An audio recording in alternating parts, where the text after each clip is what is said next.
మహా సంతోషకరమైన సువర్తమానము నేను మీకు తెలియజేయుచున్నాను.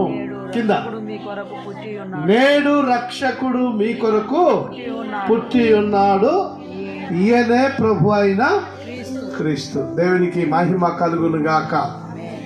యేసుక్రీస్తు ప్రభుల వారు ఈ లోకములో జన్మించాడు అని చెప్పడానికి నిదర్శనము, యేసుక్రీస్తు ప్రభుల వారు ఈ లోకములో ఉన్నాడు అని చెప్పడానికి ఎన్నో అనేకమైనటువంటి సాక్ష్యాలు ఉన్నాయి.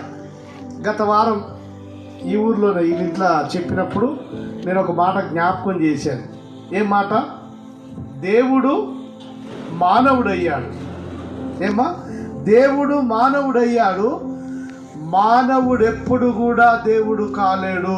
దేవునికి స్తోత్రం, హల్లెలూయా. ఏ మానవుడిని కూడా దేవుడని మానవుని దగ్గరికి వెళ్ళకూడదు. యేసుక్రీస్తు ప్రభు ఎందుకు ఈ లోకానికి జన్మించాడు అంటే, నేడు రక్షకుడు మీ కొరకు పుట్టి ఉన్నాడు. ఏమా? రక్షణ ఎవరికి అవసరము? రక్షణ అనేది ఎవరికి అవసరము? మీరు మాట్లాడాలి. శిక్షలో ఉన్న వారికి రక్షణ అవసరం. ఎవరైతే శిక్షలో ఉన్నారో వారికి రక్షకుడు అవసరము కదా. ఇప్పుడు లోకమంతా కూడా భయంకరమైనటువంటి శిక్షలో ఉన్నది. ఏంటి ఆ శిక్ష? మత్తయి సువార్త 1వ అధ్యాయం 21 వచనం చూడండి. మత్తయి సువార్త 1వ అధ్యాయం 21వ వచనం.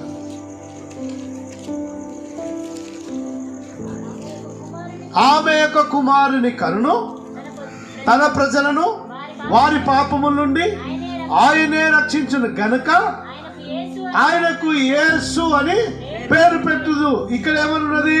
నేడు రక్షకుడు మీ కొరకు పుట్టి ఉన్నాడు.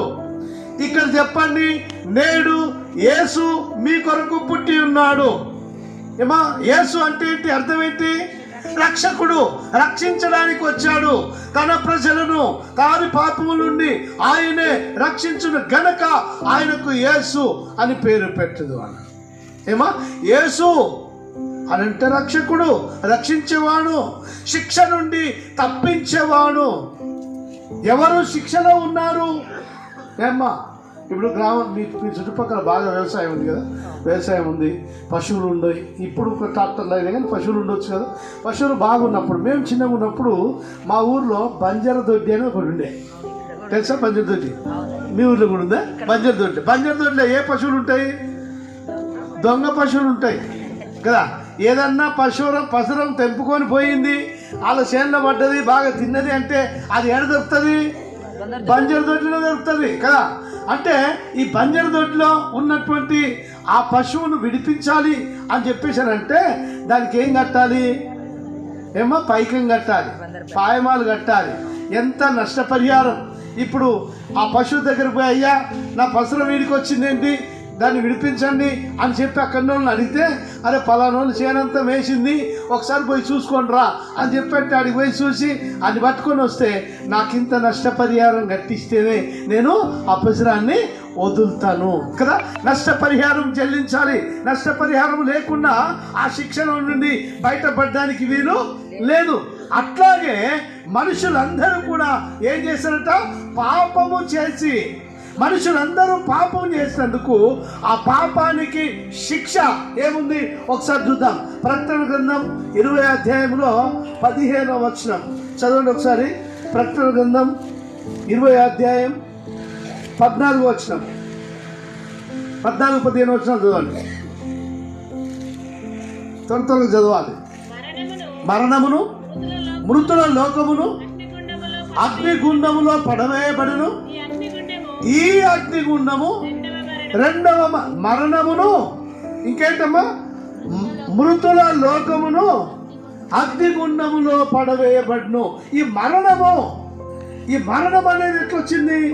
చాలాసార్లు చాలా సందర్భాల్లో మనుషులు బాగా ఏడుస్తారు. ఎప్పుడు అనంటే తన ఇంట్లో తన ప్రియమైనటువంటి వారు, తన ఇంట్లో తనకు చాలా దగ్గర వాళ్ళు, తన ఇంటికి ఆధారమైనటువంటి వాళ్ళు చనిపోయినప్పుడు బాగా ఏడుస్తూ ఉంటారు. ఏమ్మా? ముసలోళ్ళు చచ్చిపోయినారు అనుకోండి, ముసలోళ్ళు చనిపోతే ఊరికే ముక్కులు తీరుతారు తప్ప ఏం ఏడరు. పోతే వేయింది ముసలిది, ఏముంది, అయిపోయింది ఇంకేముంది అనుకుంటారు కదా. కానీ ఆ ఇంటికి ఆధారమైనటువంటి వ్యక్తి చచ్చిపోతే ఆ ఇంటి వాళ్ళ బాధ, ఇప్పుడు ఆ ఇంట్లో బాధ ఏంటో కానీ వాళ్ళ భర్త చచ్చిపోయింది అనుకోండి, ఆ భార్యకు మొత్తం చీకటి అయిపోద్ది. ఏంటి నా పరిస్థితి, ఇప్పుడు నేను ఎక్కడికి వెళ్ళాలి, ఎవరి దగ్గరికి వెళ్ళాలి, ఏంటి అని అసలు ఏంటి పరిస్థితి అర్థం కానటువంటి పరిస్థితి. ఆ టైంలో ఏడుస్తారు, అయ్యా అసలు ఈ మరణం అనేది ఎందుకు పెట్టిండు దేవుడు, ఏమ్మా మరణం అనేది దేవుడు పెట్టకపోతే బాగుండే అని చెప్పేసి అని అనుకుంటాం కదా. మరణం ఎవరు పెట్టిరు, ఏమ్మా దేవుడే పెట్టినా. ఓ అమ్మ, నువ్వు బైబిల్ ట్రైనింగ్ చేసిన తలకాయ పోతుంది. మరణం అనేది ఎక్కడి నుంచి వచ్చింది, ఇప్పుడు మీరు చెప్పాలా, మరణం అనేది ఎక్కడి నుంచి వచ్చింది? పాపము వల్ల వచ్చు జీతము మరణం. మీరు పొద్దంతా కూలికి పోతారా, కూలికి పోయినప్పుడు వచ్చేది జీతం, కూలి వస్తుందా? ఆ కూలే మరణం, దేవుడు పెట్టింది కాదు మరణం. ఇంకోసారి అక్కడ చెప్పకండి దేవుడు మరణాన్ని పెట్టినా. ఏమ్మా, ఈ మరణం అనేది నీవు చేసినటువంటి పనికి నీకు వచ్చినటువంటి కూలి, నీకు వచ్చినటువంటి జీతం. ఈ మరణాన్ని దేవుడు పెట్టలే. దేవుడు ప్రేమమయుడమ్మా, దేవుడు ప్రేమ గలవాడు. దేవుడు మానవుని ఏం చేశాడు, ఈ భూమి, ఆకాశం, సూర్యుడు, చంద్రుడు, నక్షత్రాలు ఇవన్నీ కూడా దేవుడు మాటతో కలిగినాయి. కలుగునుగాక అంటే కలిగినాయి. కానీ మానవుడు కలుగునుగాక అని దేవుడు చెప్పలే. దేవుడు ఏం చెప్పినాడు, మట్టితోటి ఆ బొమ్మను చేసి మట్టిని తన పోలికల చొప్పున మనిషిని తయారు చేశాడు. తయారు చేసినటువంటి దేవుడు మనిషిలో జీవవాయువును ఊదగా మనిషి జీవించేటువంటి ఆత్మ అయినాడు. దేవునికి స్తోత్రం, హల్లెలూయా. బైబిల్లో ఆది కాండంలో ఎక్కువ కాలం బ్రతికినటువంటి వ్యక్తి ఎవరున్నారమ్మా, చెప్పాలి, ఎవరున్నారు? ఆదామా. ఏమ్మా, 960 సంవత్సరాలు బతికిండు మెతుషెల. ఏమో 960 సంవత్సరాలు. ఇప్పుడు 90 సంవత్సరాలు బతినే మహా గ్రేట్. 90 సంవత్సరాలు బతినే మహా గ్రేట్. 960 సంవత్సరాలు బ్రతికిండు. ఏంటి ఇట్లా? దేవుడు తన పోలిక చొప్పున మనుషుల్ని చేసి మనిషికి మరణం అనేది పెట్టలే. బాగుంది సార్, మరణం లేకుండా మంచిదే ఉంది. అసలు ఈ మరణం ఎట్లా వచ్చిందని అని అంటే ఆజ్ఞాతిక్రమమే పాపము. ఏమ్మా, ఎప్పుడైతే మానవుడు చేయొద్దన్న పని చేసిండో, ఇప్పుడు మానవుని నైజం ఏంటి తెలుసా? ఏమ్మా, మానవుని నైజం ఏంటి? వద్దన్న పని చేస్తాడు, తినొద్దన్న తింటాడు, తాగొద్దన్న తాగుతాడు, ఏమ్మా మాట్లాడొద్దన్నది మాట్లాడతాడు, ఏం చేయొద్దంటే అదే చేస్తాడు కదా. మొన్న ఒకసారి నేను ఒక షాప్లో నిలబడ్డా. షాప్లో సామాన్ తీసుకుందామని వెళ్ళాను. సామాన్ తీసుకుందామని వెళ్తే ఆ షాప్ కీపర్ ఆయన ఆ సామాన్ ఇస్తా ఉన్నాడు. సామాన్ ఇచ్చేది ఇచ్చిపెట్టి ఆ చేతిలో ఇది పోసి ఇట్లా నలిసి ఇట్లా పోయేటప్పుడు చేయి పట్టుకొని అరే బాబు నీ పెళ్ళి అయిందారా అన్న. అంటే నాకు 2 పిల్లలు సార్ అన్నాడు. అంటే నీ దండం పెడతారా, అది బుక్కకు, ఇది బుక్కితే క్యాన్సర్ వచ్చి చస్తావురా, ఇది బుక్కి క్యాన్సర్ వచ్చి చస్తే ఆ పిల్లలు ఆగమవుతారా బాబు అని చెప్పిన. బతిలాడినట్టుగా మాట్లాడుతుంటే ఆ షాప్ ఓనర్ నా దిక్కు చూస్తున్నాడు, ఈయన దాన్ని బతిలాడుతున్నాడు అని చెప్పేసి. ఏమ్మా, నేను దగ్గరుండి చూసిన మా బామ్మర్ది, మా భార్య వాళ్ళ పెద్ద తమ్ముడు, వానికి క్యాన్సర్ వచ్చింది, మొత్తం తినేసింది, మొత్తం ఇది ఓపెన్ అయిపోయింది. ఎంత నరకం అనుభవించాడు. ఆఖరికి బావా నన్ను చంపే బావా అని మొత్తుకున్నాడు. ఏమ్మా, సద్దామంటే సావు రాదు, అది ఊకనే పోదు, చేసిన పాపం ఊకనే పోద్దా? ఏమ్మా, తినొద్దంటే తినకుండా ఊకుంటే మంచిగుంటుంది కదా, తాగొద్దన్నప్పుడు తాగుకుంటూ ఊకుంటే మంచిగుంటుందా? సత్త ఏమవుతుంది, గట్టి తాగుతా నేను అని అంటివే, లివర్ ఖరాబ్ అయిపోయా. ఏమ్మా, లోపట్టినటువంటి అవయవాలన్నీ ఖరాబ్ అయిపోయినాక పాస్టర్ గారు నా గురించి ప్రార్థన చేయయ్యా, నువ్వు ప్రార్థన చేస్తే నేను బాగుపడతాయ్యా అని వచ్చి కాలు మొక్కితే లోపల లివర్ అంతా ఖరాబ్ అయిపోతే పాస్టర్ ఏం చేస్తాను చెప్పండి? ఏమ్మా, దేవుడు ఏం చెప్పిండు? ఏమ్మా, నువ్వు వద్దు, ఆ పని చేయొద్దు, నువ్వు అది ముట్టుకోవద్దు, అక్కడికి వెళ్ళొద్దు అని చెప్పినా కూడా నువ్వు పోయి ఇది బాగానే ఉంది కదా, ఇది స్టార్ట్ అవుతారా? ఏమా, ఇది బాగానే ఉంది కదా, ఏమవుతుంది అని అది పోకరా అంటే ఏం చేయాలి? బిర్రు పట్టుకుంటుంది, ఇష్టపడుతుందా? పాపం ఊరికైనా పోదమ్మా. ఈ మరణం అనేది దేవుడు పెట్టింది కాదు. దేవుడు అన్నాడు, నా ప్రజలు తన ప్రజలను వారి పాపముల నుండి ఆయనే రక్షించుటకు ఈ లోకమునకు వచ్చిండు. రక్షకుడుగా వచ్చిండు లోకానికి. ఎందుకు ఇంత పండుగ? ఇంకోటి చెప్పనమ్మా, ఏమ్మా, ఈ ఊర్లో అయిన పండుగ పక్క ఊర్లో ఉండదు, ఈ ఇంట్లో ఉన్న పండుగ పక్కింట్లో ఉండదు కదా. కానీ క్రిస్మస్ పండుగ ఏం తెలుసా? ప్రపంచమంతటికి పండుగ. దేవునికి స్తోత్రం, హల్లెలూయా. ప్రపంచమంతటికి రక్షకుడు యేసుక్రీస్తు ప్రభు ఒక్కడే. యేసు అంటే రక్షకుడు, రక్షించడానికి వచ్చాడు. ఏమ్మా, రోజు నేను మా ఊరికి వెళ్ళినా. మా ఊరికి వెళ్తే మా ఇంటి పక్క నాకు చిన్నమ్మ అవుతుంది కదా, అవునోరు ఎప్పుడు ఎవరిని ఒక్కటి తింటూనే ఉంటుంది. ఆ పేరు నచ్చమ్మా, నేను నచ్చమ్మా. ఊకే తింటే వెతుకుతాను నిమ్మని చూడరు. అదొకసారి అన్నా అంటే ఎక్కడిది బిడ్డ, ఆడిట్ట చేస్తే ఆడెట్ట చేస్తే తింటూనే ఉంటుంది. ఒక ఆమె వచ్చి ఏమిటికి వచ్చింది, పంచాయతీ అయింది అంటే అది ఏసులేని ఉండ కాదు బిడ్డ అన్నది. అనగానే ఏసా అదేంటి అన్నలేదు. అదేంటమ్మా అని అంటే, నిజం బిడ్డ, దాని బతుకులు ఏమన్నా ఏసుందా అంటే, ఏంటి ఏసు అంటే ఆశీర్వాదం ఉందా? దాని బతుకులు ఏం పని చేసినా నష్టమే, ఏం పని చేసినా మోసమే, ఏం చేసినా ఏసు. మన తెలంగాణలో సామెత ఉంది తెలుసమ్మా, ఏసు లేనోడు వ్యవసాయం పెడితే గీసుక తిందామన్నా గింజలు వెళ్ళలేదట. సామెత అది మనం చెప్పింది కాదు, లోకస్తులు చెప్పిన మాట అది కదా. ఏసు లేనోడు వ్యవసాయం పెడితే గీసుక తిందామన్నా నీ వ్యవసాయం పెడితే ఏముండాలా? ఏసు ఉండాలా. నీ కుటుంబంలో ఏసు ఉండాలా, నీ జీవితంలో ఏసు ఉండాలా, నీ బ్రతుకులో ఏసు ఉండాలా. అప్పుడే నీకు ఆశీర్వాదం, లేకపోతే నీకు నాశనమే కదా. ఆ మరణము నువ్వు కొని తెచ్చుకున్నావు, కానీ యేసుక్రీస్తు ప్రభుల వారు ఆ మరణమును, మృతుల లోకమును పాతాళములో వేయబడింది అని చెప్పేసి అక్కడ చదువుతున్నాం. ఆ కింద చదవండి 15వ వచనంలో, ఎవరి పేరైనను అమ్మ 14వ వచనం కింద చదవమ్మా. ఈ అగ్నిగుండం రెండవ మరణం. ఒక్క మరణానికే తట్టుకోలేకపోతున్నాం, ఇంకో రెండవ మరణం ఏంటది? ఈ అగ్నిగుండము. ఈ మరణం ఇక్కడికి వస్తే ఈ మరణం నిన్ను రెండవ మరణానికి తీసుకొని వెళ్తుంది. ఆ రెండవ మరణము అగ్నిగుండం.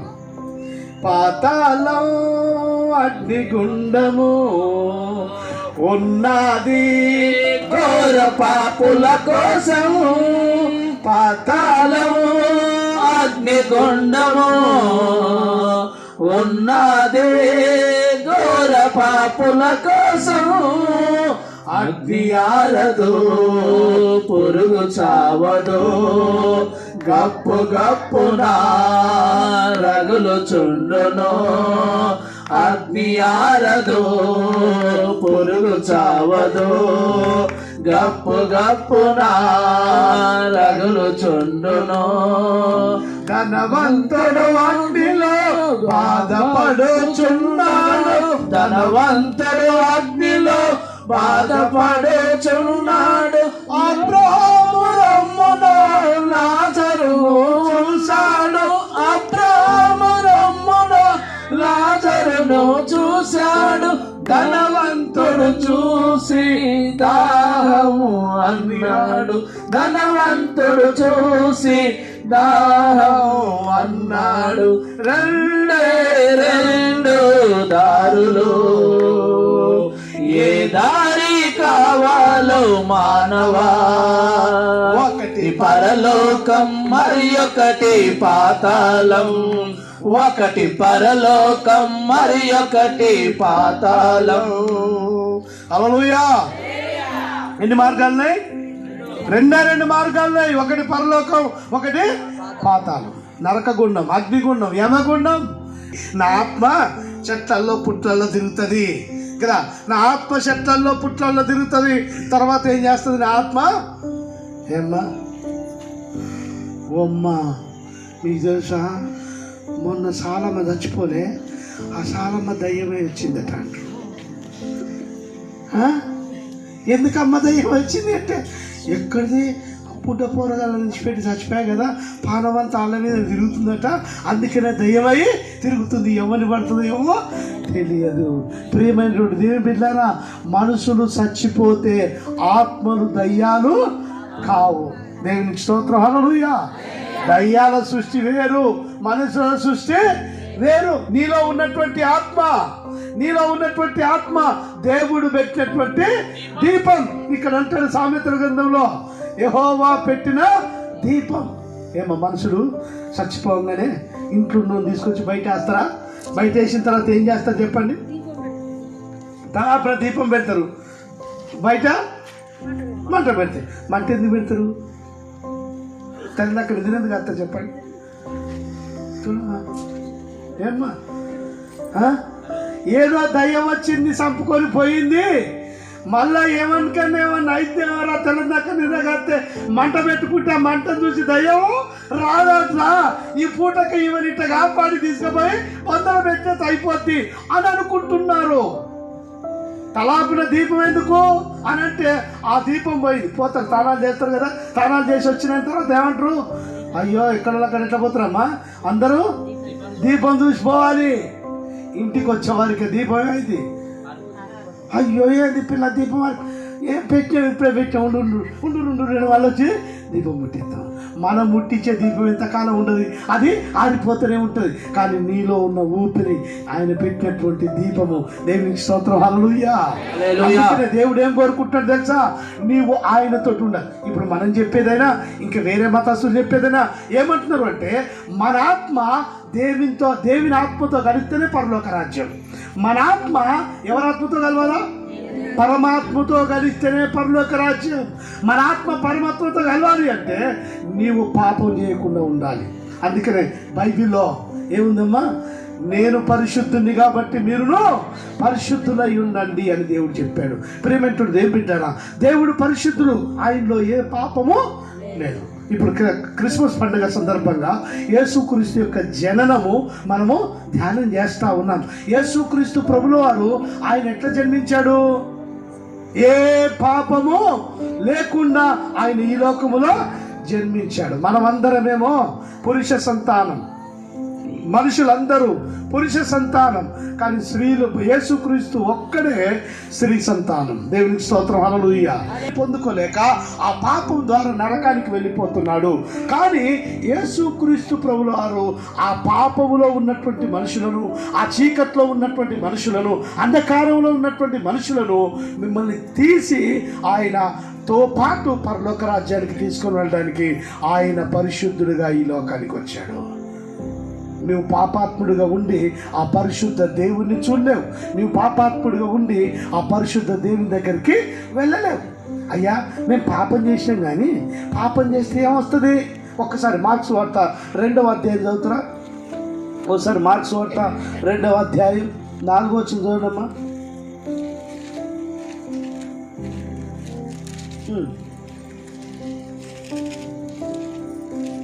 5వ వచనం, 4-5 వచనం చదువు. మార్కు సువార్త ఎంతసేపు చదువుతురా? తీరి చదవండి తప్పున.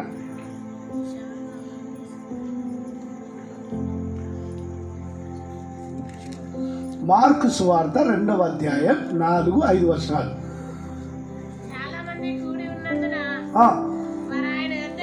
అమ్మా మార్కు సువార్త 2వ అధ్యాయం, ఓకే అదే చదువు. ఆయనున్న చోటికి పందు చేసి పక్షవాయు గలవాన్ని పరుపుతోనే దింపిరి. ఓకే 5వ వచనం. యేసు వారి విశ్వాసమును చూసి, కుమారుడా నీ పాపములు క్షమించబడి ఉన్నవని పక్షవాయువు గలవానితో చెప్పెను. చాలు. ఇక్కడ ఏమన్నాడు? యేసుక్రీస్తు ప్రభువు కపెర్నహూములో ఉండి ఏం చేస్తున్నాడు? ఆయన ఒక ఇంట్లో బోధ చేస్తూ ఉన్నాడు. ఇంట్లో బోధ చేస్తుంటే యేసుక్రీస్తు ప్రభు ఈ లోకంలో ఎన్ని సంవత్సరాలు ఉన్నామా? 33.5 సంవత్సరాలు ఉన్నాడు. 30 సంవత్సరాల వరకు బయటికి రాలే. 3.5 సంవత్సరాలు పరిచయం చేశాడు. ఈ 3.5 సంవత్సరాలలో ఆయన కుంటి వాళ్ళని బాగు చేశాడు, గుడ్డి వాళ్ళని బాగు చేశాడు, కుష్ఠులను బాగు చేశాడు, చనిపోయినటువంటి వాళ్ళని లేపాడు. అద్భుత కార్యాలు, ఆశ్చర్య కార్యాలు అన్ని జరిగిస్తూ ఉన్నటువంటి సమయంలో ఈయన కపెర్నహూముకు వచ్చి ఒక ఇంట్లో కూర్చున్నాడు. చాలా మంది వచ్చిండ్రు. వచ్చేవారికి బోధ చేస్తున్నాడు. ఆయన బోధ చేస్తుంటే బోధకు వింటున్నారు. ఈ 4 మనుషులు ఒక పక్షవాయువు గలవాన్ని మంచం మీద మోసుకొని వచ్చిండ్రు. మంచం మీద మోసుకొని వచ్చేవారికే ఇక్కడ జనం బాగున్నారు. ఈ లోపలికి ఎట్లా తీసుకురావాలని అర్థం కావట్లేదు. కానీ పాపం తెలుగుకల్లోళ్ళే మోసుకొని వచ్చిన వాళ్ళు, తర్వాత విశ్వాసం గల్లోళ్ళు దేవుని దగ్గర పోతే ఖచ్చితంగా బాగైతారని నమ్మి ఏం చేసిండ్రు, పైకి చూసేసరికి ఇంటి కప్పు. ఇప్పుడు మన దగ్గర ఏమైనా రేకులు వేస్తాం, కొందరేమో పెంకులు కప్తారు, కొందరేమో జహీరాబాద్ సైడ్ పోతే సాబాది బండలు ఇంటి మీద ఉంటాయి. ఇట్లాంటి బండలు మొత్తం ఏమో ఆ బండలు అట్లా కొన్ని ఎవరి స్లాబ్లు వాళ్ళే. కాబట్టి అక్కడ స్లాబ్ ఏముందో మనకు తెలియదు, కానీ ఇంటి కప్పును తీసి మంచం పట్టేంత వరకు చేసి మెల్లగా యేసు ప్రభువుని దగ్గరికి దించిండ్రు. ఏమా అక్కడ కూర్చున్న వాళ్ళందరూ కూడా చూస్తున్నారు, ఏంది ఏం దిగుతుందా అని.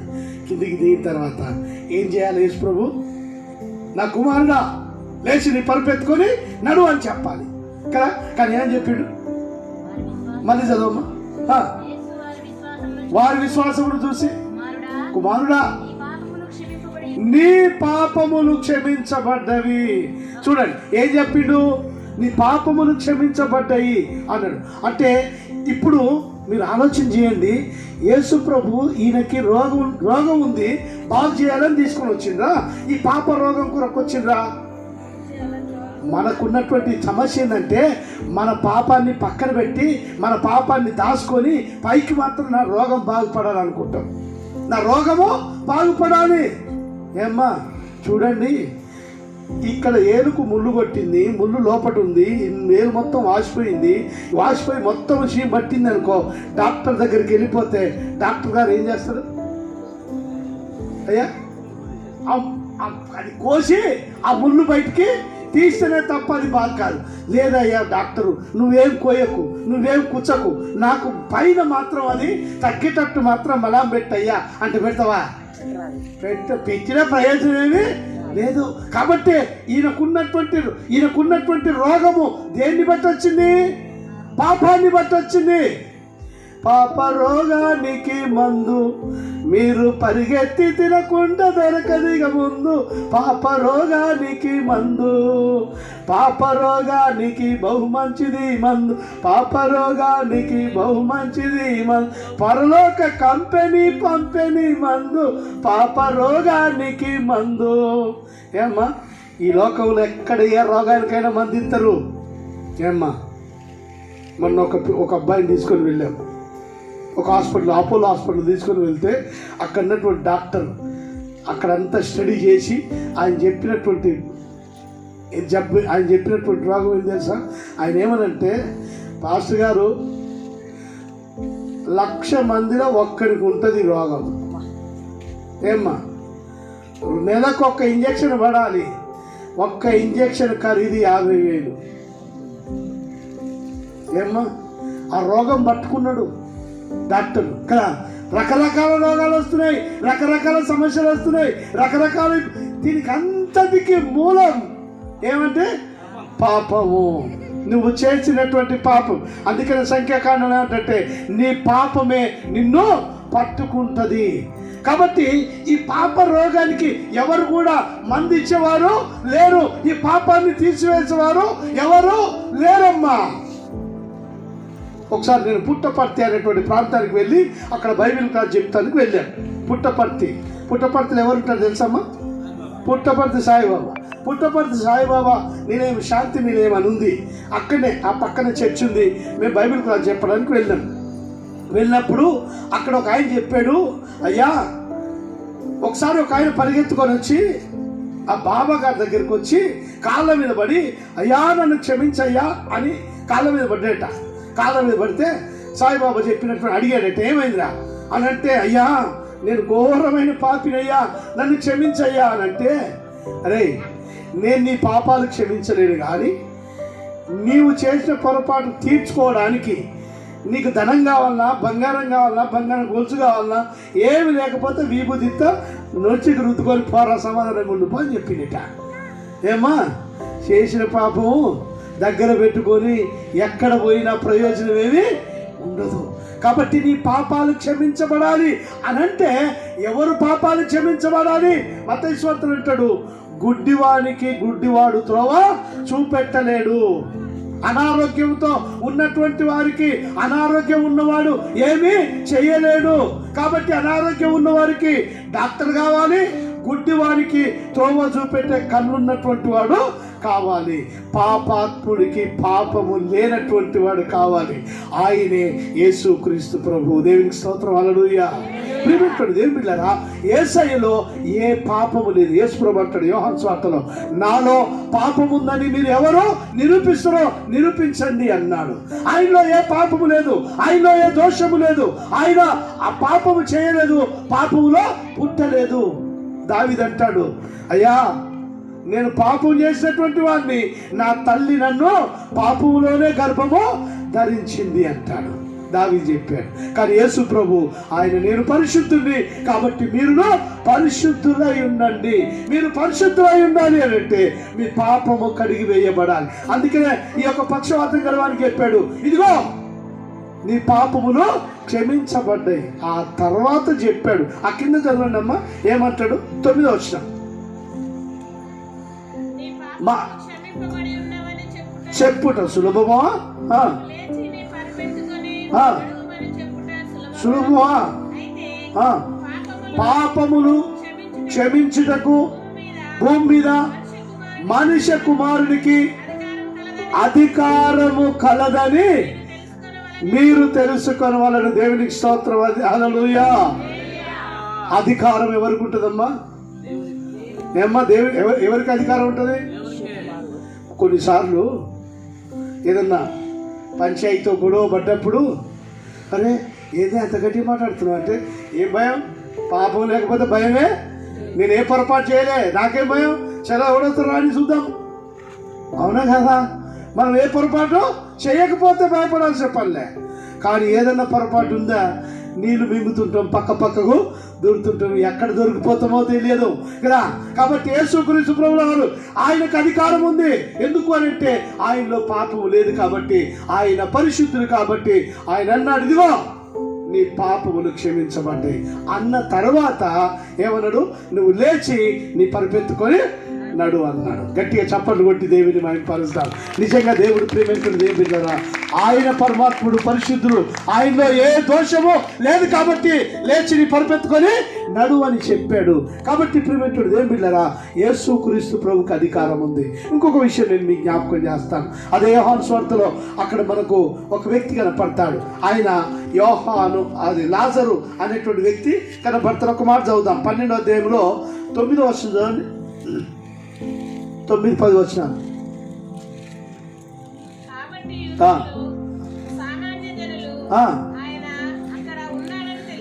తెలుసుకొని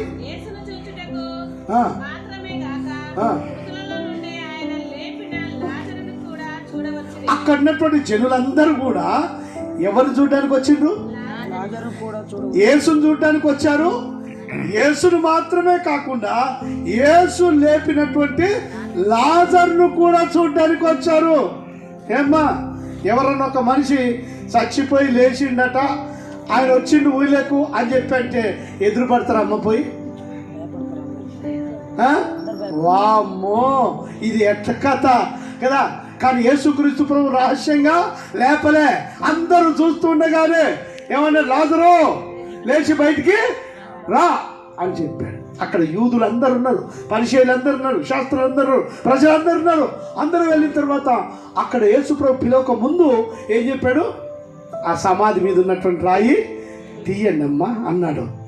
అనగానే మార్త అంటది, అయ్యా ఆయన చనిపోయి 4 రోజులు అయింది తండ్రి, ఇప్పుడు తీస్తే ఏమవుతుంది? కంపు వాసన పడుతుంది. కొన్నిసార్లు మనం అట్టానికి ప్లేస్ వాసన రాకముందే బిర్రుగా ముక్కు మూసుకుంటాం కదా. అంటే మన శరీరం మనకు ఫ్రీ ఆక్యుపైడ్ అయిపోతాం. కానీ అక్కడికి పోగానే యేసు ప్రభువు అన్నాడు, ఇదిగో పునరుత్థానమును జీవమును నేనే, మీరేమీ భయపడకండి, మీరు అది తీయండి. బండ తీశారు. తీసిన తర్వాత లాజరు లేచి బయటికి రా అని చెప్పగానే ఆయన ప్రేత వస్త్రములతో అట్లా బయటకు వచ్చిండు. దేవునికి స్తోత్రం. ఆయన లేచి బయటికి రాగానే అందరూ చూస్తూ ఉన్నారు. చూస్తేనే ఆ ముఖం మీద ఉన్న బట్ట ఇప్పేసేయండి అని చెప్పేసి అన్నారు. ఆ బట్ట తీసిన తర్వాత లాజరు ఎంత గంతులు వేస్తూ ఆయనతో పాటు వచ్చాడు. ఇప్పుడు అక్కడటువంటి జనాలు, అరే యేసు ప్రభుట చనిపోయి 4 రోజులు సమాధిలో పెట్టబడినటువంటి లాజరును లేపిండట.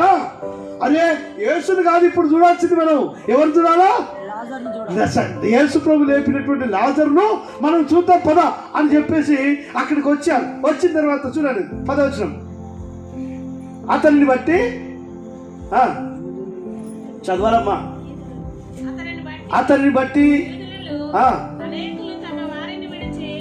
అతనిని బట్టి ఎవరిని బట్టి? లాజరును బట్టి తమ వారిని విడిచి యేసునందు విశ్వాసముంచిరి. అరే యేసు గొప్ప దేవుడు. యేసులో ఫలమున్నది, యేసులో శక్తి ఉంది, యేసులో ఏ పాపము లేదు, యేసు పరిశుద్ధుడు, యేసు క్రీస్తు ప్రభు. ఆయన చనిపోయినటువంటి లాజరును లేపిండు. నేను చనిపోతే కూడా యేసు ప్రభు దేవుని నమ్ముకుంటే నేను లేస్తా అని చెప్పి అనేకులు తమ వారిని విడిచి, ఏమ్మా నేను యేసు ప్రభు దేవుని నమ్ముకుంటే నా కులమేమంటది, నా తలమేమంటది, నా బంధువులు ఏమంటారు, ఎక్కడది అయ్యా మేమైతే నమ్మినాం కానీ అయ్యా మమ్మల్ని ఇచ్చిపెట్టిన ఆయన పాస్టర్ గారు అయితే నువ్వు ప్రార్థన చేసేది అయ్యా అని చెప్పేసి అంటారు కదా. ఏమ్మా ఈరోజే మా ఊర్లో జరిగింది, మోత్కూర్లా దినాలు ఇవ్వాలా. ఏమ్మా ఆమె ఒకటే ఏడుపు, అయ్యా నేను 50 ఏళ్ళు అయింది దేవుని నమ్ముకున్నా అయ్యా, నా భర్త నాగం చేయకుర్రు అయ్యా, క్రిస్టియన్ సాగే చేయరు అయ్యా అని చెప్పేసి అంటే మాకు కష్టం ఉంది, బొందలేదు కింద అని చెప్పేసి పాలెలంతా వాళ్ళ 7 అన్నదమ్ములు ఈ లొక్కలే నమ్మిరు పాపం. అటు ఇటు చేసి ఆఖరికి ఏం చేశాను, క్రైస్తవ సాగు చేస్తే మేమెందుకు పట్టాలి అని చెప్పేసానంటే పాపం మా యవనస్తులు పెట్టే మొత్తం ట్రాక్టర్ తీసుకొస్తే కూడా ట్రాక్టర్ పంపించేసిండ్రు. ఎంత దుర్మార్గులు చూసిండ్రా మనుషులు. ట్రాక్టర్ పంపించేస్తే ఇక్కడి నుంచి దాదాపు మీ మార్కెట్ దాకా మోసుకొని పోయినమ్మా. మార్కెట్ అవుతుంది దాకా భుజాల మీద పెట్టిన మోసుకొని తీరా ఆడిపోయిన తర్వాత బొందు ఇంక తీలే. క్రైస్తవ సాగుగా మేమేది తెస్తాం. ఎంత భయంకరమైన మనుషులు చూసిండ్రా. ఆడిపోయిన తర్వాత మనల్ని పక్కన పెట్టి ధనాథం మళ్ళీ తొవ్వి అదంతా కట్టి మళ్ళీ పెట్టారు. ఈరోజు ఏమో దినాలు పొద్దున నాకు ఫోన్ చేసి పాస్టర్ గారు రండి పోదామని చెప్పేసి అనుకుంటున్నాం అయ్యా అని చెప్పేసి అంటే నేను పోయేసరికి ఇస్తారాకు ముందట అది ఫోటో ముందట ఇస్తారాకు పెట్టి మొత్తం అన్నమంతా వండి అన్నమంతా ఎన్ని కిలోలు వండినో మొత్తం ఊరోళ్ళందరూ వచ్చి ఆడ పెడతా ఉన్నారు. ఏమ్మా ఒక ఆయన జో పాస్టర్ నువ్వు పెడితే మేము పోదాం అంటుండు. అంటే నేనన్నా బతికిన వాళ్ళకు పెడతా, చచ్చిన వాళ్ళకు పెట్టా నేనని చెప్పిన. బతికిన వాళ్ళకు పెడతా, బ్రతికున్నప్పుడు నువ్వేం పెట్టావో బుక్కెడు పెట్టా అది లెక్కలోకి వస్తుంది. అయ్యా నీ దండం పెడతా, అయ్యా నేను ఆకలి ఉన్నప్పుడు నువ్వు నాకు అన్నం పెట్టావు. ఏమ్మా మత్తయి సువార్త 25లో యేసుక్రీస్తు ప్రభువు ఉపమానం చెప్పిండు. ఏమని? ఏమ్మా అయ్యా నేను ఆకలి కొన్నప్పుడు మీరు నాకు అన్నం పెట్టిండ్రు, నేను దాహంతో ఉన్నప్పుడు మీరు నాకు దాహం ఇచ్చారు, నేను వస్త్రహీనంగా ఉన్నప్పుడు నాకు బట్టలు ఇచ్చారు, నేను అనారోగ్యంతో హాస్పిటల్ ఉన్నప్పుడు నన్ను చూడడానికి వచ్చిండ్రు అని చెప్పేసి అంటే అప్పుడు అయ్యా ప్రభువా నువ్వెప్పుడు వచ్చావు మా ఇంటికి, నీకెప్పుడు పెట్టాం మేము అని చెప్పేసానంటే యేసు ప్రభులు వారు అప్పుడు అంటాడు ఏమని, మిక్కిలి అదుపులకు ఈ నా సహోదరులకు చేస్తుంది కనుక మీరు నాకు చేశారు. యేసు ప్రభు డైరెక్ట్గా నాకు ఆకలి అవుతుందమ్మా అన్నం పెట్టాను వస్తున్నా. ఏమ్మా మిక్కిలి అదుపులకు ఈ నా సహోదరులకు మీరు చేస్తుంది కనుక పేద ఆడబెట్టి అన్నం పెడితే ఏమొస్తుంది? నేనన్నా బతుకున్నప్పుడు నీ తండ్రితో కూర్చొని బుక్కెడు అన్నం తిని ఆయనతో తృప్తిగా మాట్లాడు, అంతకు మించినటువంటి సంతోషం ఆ తండ్రికి ఏముండదు. కానీ చచ్చిపోయిన తర్వాత ఒరే మందు పోయిరా, ఒరే భూ పెట్టరా, ఒరే ముక్కలైరా వాళ్ళు పెడితే ఇస్తారు. అక్కడ ఎవరు వింటాడు? అది తీసుకుపోయి కుక్కలకు వాడేస్తారు. ఏమ్మా అది కాదు, బతికున్నప్పుడు నువ్వు చేయి. ఏం చేస్తావో, నీ తండ్రికి ఏం పెట్టాలనుకుంటున్నావు, నీ తల్లికి ఏం పెట్టాలనుకుంటున్నావో కదా. ప్రేమేంటంటే దేవుని బిడ్డలారా, లాజరు చచ్చిపోయిన లేపిండట అని చెప్పి అక్కడటువంటి యూదులందరూ వాళ్ళ విశ్వాసాన్ని మర్చిపోయి ఇటు వచ్చి యేసుక్రీస్తు ప్రభు దేవుని నమ్ముకున్నాను. ప్రియమైనటువంటి దేవుని బిడ్డలారా, యేసు ప్రభు దేవుని నమ్ముకోవడం అంటే మతం మార్చుకోవడం కాదు. యేసు ప్రభు దేవుని యేసు ప్రభు దేవుని నమ్మడం అంటే నీ కులం మార్చుకోవడం కాదు. నీ కులం నీ కులమే, చచ్చేదాకా నీ కులం నీకే ఉంటుంది, ఎటుపోదు. నీ మతం నీ మతమే, నీ మతం ఎటుపోదు. మతము నిన్ను మార్గానికి, పరలోక రాజ్యానికి తీసుకొని పోదు. నీ బ్రతుకు మార్చుకో, నీ బుద్ధి మార్చుకో, నీ జీవితం మార్చుకో, నీ పాపాన్ని కడిగి వేసుకో. యేసుక్రీస్తు ప్రభు ఎందుకు ఈ లోకానికి వచ్చాడు? తన ప్రజలను వారి పాపముల నుండి ఆయన రక్షించుటకు ఈ లోకమునకు వచ్చిన గనుక ఆయనకు యేసు అని పేరు పెట్టు. యేసు అంటే ఆయన మత ప్రచారకుడు కాడు. ఆయన మతం స్థాపించడానికి రాలే.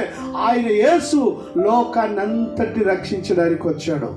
ఏ కులమైనా, ఏ మతమైనా, ఏ జాతి అయినా అందరూ పాపులే. మనుషులందరూ పాపులే. బైబిల్ చెప్తుంది, నీతిమంతుడు లేడు, ఒక్కడు లేడు, అందరూ పాపం చేశారు. కాబట్టి పాపం చేసిన ప్రతి వాడికి రక్షకుడు అవసరము. నేడు రక్షకుడు మీ కొరకు పుట్టి ఉన్నాడు, ఆయనే ప్రభు అయిన క్రీస్తు. అదే శుభవర్తమానం. ఇదిగో ప్రజలందరికీ కలగబోవు మహా సంతోషకరమైన శుభవర్తమానము అని చెప్పేసి అంటున్నాడు. ఆ శుభవర్తమానం ఏంటమ్మా? ఏం శుభవార్త? ఏమా? మా ఊర్లో కేసీఆర్ 10 లక్షలు ఇచ్చింది ఎస్సీ వాళ్ళందరికీ. ఎస్సీ కాలనీలో 300 కుటుంబాలకు మనిషికి 10 లక్షలు ఇచ్చింది. అది శుభవార్తేనా? ఏమ్మా, అది శుభవార్తేనా? ఏమ్మా, నాకు ఈ 10 లక్షల గురించి జాగ్రత్త చేస్తే ఆదికాండంలో పర్వరాజు పడ్డ కళ. ఏం కళ? బలిసిన ఆవులు, బక్క ఆవులు. కళ లేదు? ఈ బలిసిన ఆవులు బాగా దిట్టగా ఉన్నాయి, బక్క ఆవులు మొత్తం ఎండిపోయి ఉన్నాయి, అవి జమ్ములో మేస్తున్నాయి. అవి వచ్చి బలిసిన ఆవులను మింగేస్తే మళ్ళా బక్కనే ఉన్నాయి. ఇప్పుడు 10 లక్షలు తీసుకున్నా అట్టే ఉండు, ఏమి పెరిగినట్లేదు, బాగుపడట్లేదు, పని చేసినట్లేదు. మరి ఎడిపోయినా 10 లక్షలు అంటే ఏమోనే 10 లక్షలు. అప్పులు తీరా సప్పులు తీరా ఆగలే. ఏడు చూస్తే ఏంద్రా ఇంకంటే ఎప్పటి చెప్పి పెరుగులే. మనిషి జీవితం నువ్వు బాగుపడాలి అంటే బైబిల్ ఏమందంటే యెహోవా ఆశీర్వాదం ఐశ్వర్యం ఇచ్చును, నరుల కష్టము చేత అది ఎక్కువ కాదు. దేవుడు ఆశీర్వదిస్తే తప్ప నీ కష్టము ఆశీర్వాదంగా మార్చబడదు. ప్రేమేంటండి దేవుని బిడ్డలారా కదా. కాబట్టి ఇక్కడ వీళ్ళు యూదులందరూ ఏం చేశారు? లాజరును బట్టి యేసుక్రీస్తు ప్రభును నందు విశ్వాసం ఉంచారు. నా నమ్మకం అది, నా విశ్వాసం అది. నేను యేసుక్రీస్తుని నమ్ముకుంటే నా పాపాలు క్షమించబడ్డాయి. ప్రేమేంటండి దేవుని బిడ్డలారా, ఏది శుభవార్త అనంటే ఏదో ₹1,00,00,000 ఇచ్చే శుభవార్త కాదు. ఏది శుభవార్త అంటే పాపము నుండి, శాపము నుండి నీ విడిపించబడి నీవు సమాధానంగా ఈ లోకంలో బ్రతకడమే శుభవార్త. ప్రియమైనటువంటి దేవుని బిడ్డలారా, ఏమంటాడు? ప్రయాసపడి భారం మోసుకొనిచున్న సమస్త జనులారా నా యొద్దకు రండి, నేను మీకు విశ్రాంతిని ఇస్తా. అది శుభవార్త. ఏమ్మా, విశ్రాంతి ఎక్కడ దొరుకుతుంది? నెమ్మది ఎక్కడ దొరుకుతుంది? సంతోషం ఎక్కడ దొరుకుతుంది? ఎన్ని రకాల ప్రయత్నాలు చేస్తున్నారు మానవుడు. సమాధానం కావాలి, సంతోషం కావాలి అని చెప్పి ఎక్కడికెక్కడికో వెళ్ళిపోతున్నారు, ధ్యానాలు చేస్తున్నారమ్మా. ఏమ్మా, మనుషులు రకరకాల ధ్యానాలు చేస్తూ రకరకాలుగా వెళ్తున్నారు. ఇక ఏ లాభం లేదు. ఇక ఈ కుటుంబాన్ని విడిచిపెట్టి ఎక్కడో పోయి నేను సన్యాసినై నేను బ్రతుకుతా అని అనుకుంటున్నారు. కానీ ఎక్కడ ఏం చేసినా, నీవు ఎక్కడ పోయినా నీ పాపము నిన్ను పట్టుకుంటుంది. ఎక్కడ పోయినా ఏం చేసినా నీ పాపం నిన్ను పట్టుకుంటుంది. కాబట్టి నీ పాపాన్ని తీసివేయట కొరకే యేసుక్రీస్తు ప్రభు ఈ లోకానికి వచ్చాడు. ప్రియమైనటువంటి దేవుని బిడ్డలారా, యేసయ్యా నేను పాపినయ్యా, నా పాపాలు క్షమించయ్యా అంటే చాలు. యోహాను పత్రిక, 1 యోహాను పత్రిక 1వ అధ్యాయం 6వ వచనం చదవమ్మా. 1 యోహాను పత్రిక 1వ అధ్యాయం 6వ వచనం, 6-7 వచనాలు చదవాలా గట్టిగా.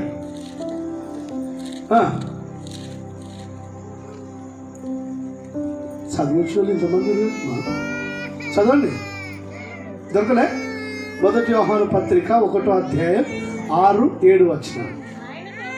ఆయనతో కూడా సహవాసం గలవారమై సహవాసము గలవారమని చెప్పుకొని చీకట్లో నడిచినలా మనము అబద్ధం ఆడుచున్నాము.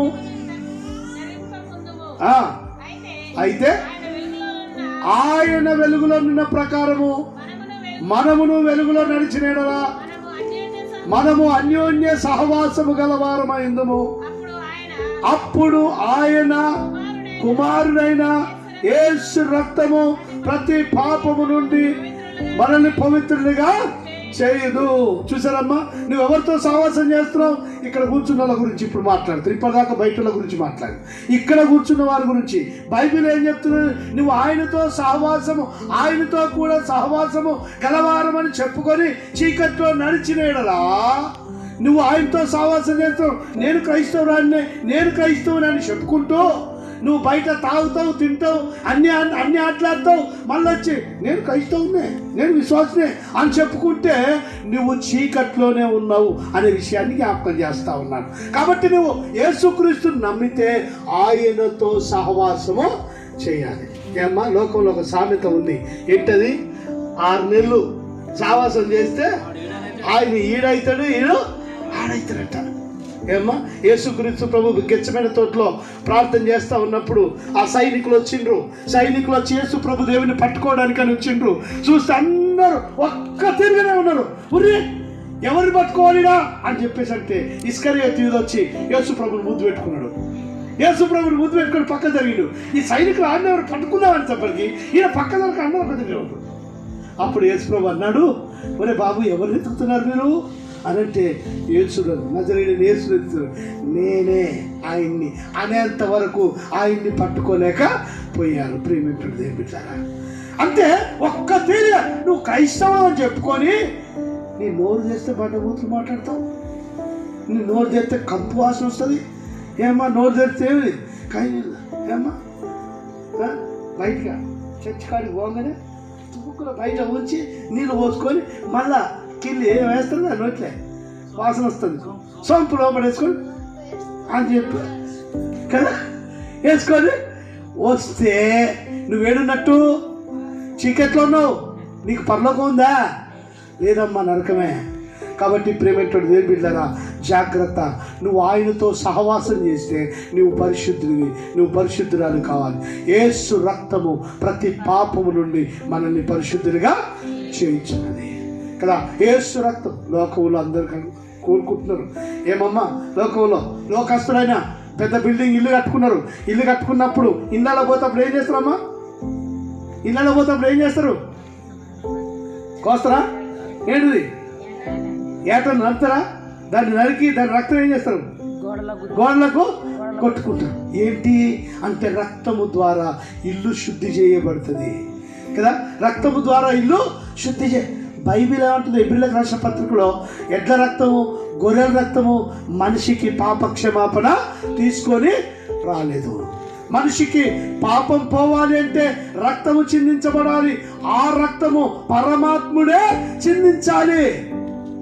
అమ్మా, కొన్నిసార్లు హాస్పిటల్ పోయినప్పుడు డాక్టర్ చూసమ్మా ఈమెకు రక్తం లేదు, రక్తం ఎక్కించాలి ఇమీడియట్గా అని అంటే, అయ్యా మేము ప్రాణంగా పెంచుకున్నాం మా కుక్కని, ఆ కుక్క రక్తం ఎక్కించేయ్యా అంటే బతురా? దెబ్బలు చచ్చిపోతుంది కదా. ఆ రక్తం పనిచేయదు కదా.